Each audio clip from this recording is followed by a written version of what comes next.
things are going well. You actually like this person, and then suddenly something changes and you start to look for the exit. Have you ever wondered why that impulse only shows up when things start going well? In this video, I'm going to show you the 3 reasons you may push people away when things are going well and how to change the pattern. This is a pattern I work on with a lot of my clients, and what I've learned is that the reason they pull away is often different than what they think it is. The people I work with are smart, self-aware, successful. They've thought about this a lot, and they usually come in with a theory about what is happening, a type they keep choosing, a string of bad luck. But when we look at the pattern together, something else emerges. Almost every time, the pulling away started at the same moment when things started to get real, not because the person was wrong, but because something underneath got triggered. We're going to cover when the person is wrong as well, but this is looking at when there's nothing wrong, but something got triggered. And until they understand what that is, the pattern keeps repeating. Let me break down the 3 reasons this actually happens, because knowing which one is yours really changes a lot for you in relationships. Reason 1, you don't truly know what you want. A lot of people genuinely don't know what they want in a partner, not on a surface level. Like, they can list traits like attractive, ambitious, kind. We all want versions of this. But on a deeper level, what actually works for them, what they need, what aligns with who they are, there is a gap there. And this isn't a character flaw. It's an education gap. We're never taught how to look inward and figure this out. Most education is externalized. It's about memorization, memorize this, learn that, information based of things around us. Very few of us are taught, here's how to understand yourself. Here's how to know what you actually need.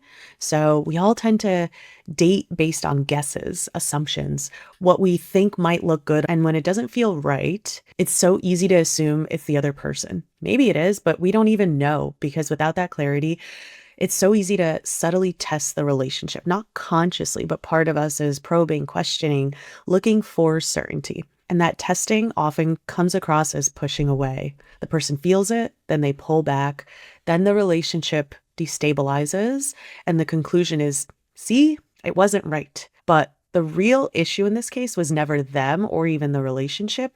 It was actually that you didn't really know what you were looking for in the first place. Reason 2 is all about protection. So this one runs deeper. Intimate relationships are vulnerable. They require a vulnerability. Real intimacy means letting someone see the real you. And that can be terrifying if we've been hurt before. So the brain creates a protection mechanism. Push them away before they can hurt you. End it before you get too invested. Find a flaw before they find yours. And this isn't conscious. You're not sitting there thinking, I should sabotage this. It happens automatically, a sudden feeling that something's wrong, an urge to pull back, a need for space. And this almost always comes from past experiences and relationships, or in the family dynamics that we grew up with. Somewhere along the line, intimacy got encoded as dangerous. Now, every time a relationship gets close, your nervous system hits the brakes, and it's doing so to try to keep you safe from something that happened long ago. It absolutely served you at that point in time, but it is no longer serving you now, but our system doesn't know that. The 3rd reason is the one we often assume is happening, and that is sometimes the person genuinely isn't a good fit. Maybe your values don't align, your lifestyles don't work together. Something fundamental is off. And in those cases, pulling away is actually healthy. It's not self-sabotage, it's discernment. The problem is most people assume this is what's happening every time. It just wasn't right. Something was missing. I didn't feel it. Real misalignment usually shows up early and it stays fairly consistent. You don't suddenly discover it 3 months in when things are getting serious. If the fatal flaw only appeared once intimacy increased, that's a good clue, something to notice.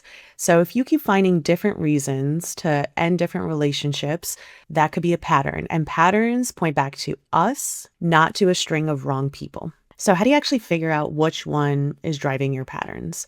You could start by looking at the evidence. Is this happening once or is it happening repeatedly? And then you can ask yourself, did I have clarity about what I wanted before this relationship started? You can ask yourself, when did the urge to pull away show up? Did it appear right when things got closer, more intimate, more real? Or were the issues there from the beginning? Whether those issues are something we get to work on, or if it's something in the relationship, that is less important here rather than noticing if it started in the beginning or developed later on. What happens in my body when I imagine staying in this relationship? The body often knows before the mind catches up, but you really have to learn how to listen. I am forever grateful that I got to learn this from coaches and mentors of mine, how to go inward, how to actually hear what my body, what my inner world is telling me. And this changes everything, and it's something anyone can learn. So now here's the thing. Sometimes awareness and just listening doesn't shift the pattern, because if it's a chronic pattern repeating across years, multiple relationships, it's usually deeper than logic. It's not just a thought pattern, it's encoded into the nervous system.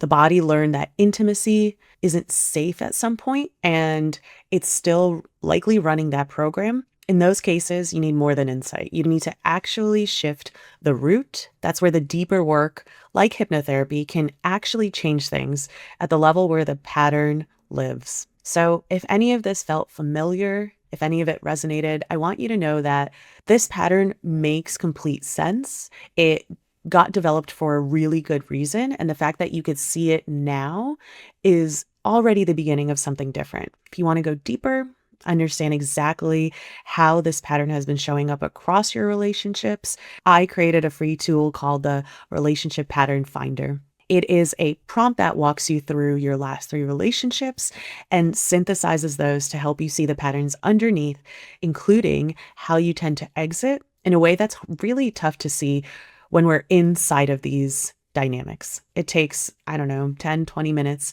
however long you want to take on it. It is linked in the description. I really think you'll find it useful. Thank you for watching, and I'll see you in the next video.